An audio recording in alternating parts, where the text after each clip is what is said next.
As the United States continues to feel the effects of a labor shortage, the state of Wisconsin, the Republicans in the legislature up there in Wisconsin, decided to take matters in their own hand. And they said, you know what? We've got a solution. We've got plenty of workers out here to make up for this labor shortage. We just have to, think a little younger. What if, instead of finding more adults to come work these jobs, what if we just put our kids to work here in the state of Wisconsin? And late last week, they actually passed legislation that extends the working hours of 14-year-olds in the state of Wisconsin.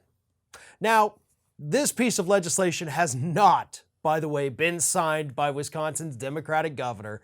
I don't know that it's going to get signed by the governor. I hope it's not, because this is idiotic.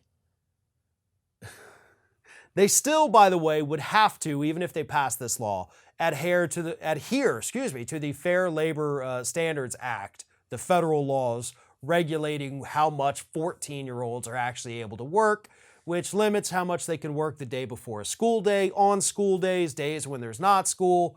And Wisconsin only tweaked it a little bit, by the way. They just said, hey, basically 14-year-olds, you can now work until 11 p.m. at night.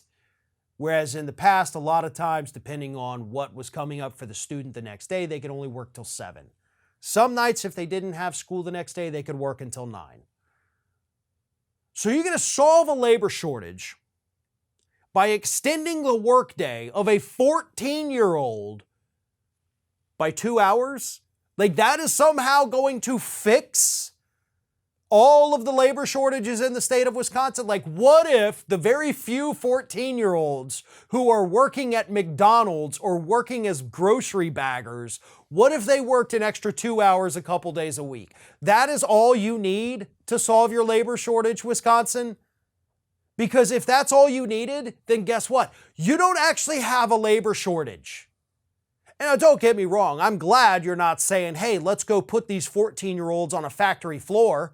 Let's go have them work the heavy machinery out in the fields, right? We certainly don't want that, and I'm glad your legislation doesn't go that far.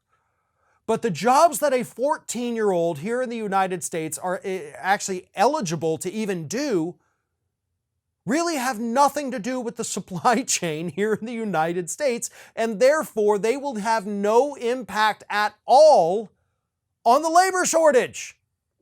That's the part of the story that's missing, by the way, from everyone who's talked about this. We're not talking about a 35-year-old working in a factory manufacturing things. We're not talking about the young individuals out there in their early 20s, full life ahead of them, working the fields of Wisconsin. We're talking about kids working the drive-thru.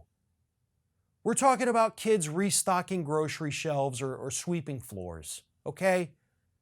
And if that's the only shortage in the labor problem that you're having, then again, you don't actually have a labor shortage. This plan is idiotic, and I hope it never sees the light of day and actually becomes a law. We've got enough child laborers here in the United States. We don't need to make them work any harder than they already are. What we need is businesses willing to pay living wages for jobs that for far too long people have looked down on. We have learned now during this pandemic that those jobs that everybody always used to insult, that they used to think, oh, this is stupid, who would do this, this is idiotic. Yeah, now you need those people. So maybe it's time to start paying them a living wage. Thanks for watching, and don't forget to like, comment, share, and most importantly, subscribe to our channel for fresh content 7 days a week.